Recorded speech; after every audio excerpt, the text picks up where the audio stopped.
Well, Agriculture and Agri-Food Canada has announced up to $5.7 million to diversify crop rotations. Joining us now with the details, friend of the show, host of Real Ag Radio, Shaun Haney is with us. Thanks so much for joining us, Shaun. So who is going to be receiving when it comes to these funds? Who's going to get that money?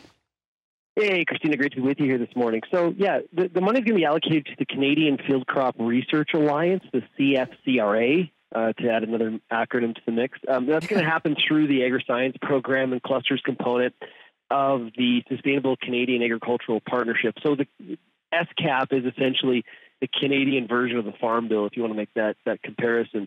So the Cropping Systems Cluster, led by the CFCRA, will develop characteristics and practices to encourage diverse crop rotations, mainly in soybeans, corn, and oat rotations.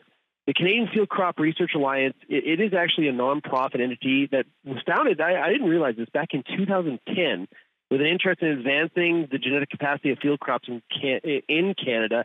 And some of the members include like the Grain Farmers of Ontario, Manitoba Pulse and Soybean Growers, and Atlantic Grains Council, to name a couple. What is the overall goal with this investment, and what economic limitations do Canadian producers really face when it comes to expanding crop rotations? Yeah, so the research aims to reduce business risk for farmers by trying to develop crops that are resilient to, now some of the key words here that the government is interested in, climate change and weather stresses, also protect against losses caused by diseases and insects, and are profitable for producers in the whole. So this will be achieved by developing things like oat varieties with improved traits for eastern and western Canada, as well as improving soybean varieties for short season production environments in Canada. So, trying to produce soybean genetics that can move a little bit further west across the prairies and not just be such a focus in Manitoba. And with the limitations you asked, I should get to that, I think it comes down to there's agronomic considerations of crop rotations. We know the benefits, but there's also what is the market telling us, and the grower really has to balance those two things. What is the market telling you right now in Canada? What are some of the main concerns for farmers? Well, good news, and I know you have a keen interest in the weather, is the fact that there has been some rain in parts of the driest parts of Western Canada. So southern Alberta and southwestern Saskatchewan have been receiving rain here over the past 3 weeks. And it happened again. I'm in Lethbridge, Alberta. Happened again here this morning and overnight. So crop conditions are looking a lot better than they were, say, 2-3 months ago for sure.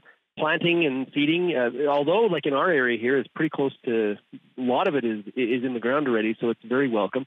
But growers are going to take some of the delays. If you haven't got out to the field yet, you're going to take the delay because you need the moisture, because this area has been so dry really 4 or 5 years. So I think the market is from a production standpoint, growers are feeling a lot more optimistic. But we are going to see a reduction probably in those canola acres in comparison to last year. Is just one example. Wow. You are always so insightful. We appreciate having you on so much. If you want to hear more from Shaun, it's easy to do. All you have to do is listen to Real Ag Radio. Shaun Haney is on Rural Radio, one of our most popular shows. Real Ag Radio update that you just heard, that's brought to you by Economics, and you can go to nutrien-economics.com for the latest crop, nutrition, research, and information. Shaun's show, Real Ag Radio, that airs at 4:30 p.m. Eastern every weekday on Rural Radio, Sirius XM, channel 147.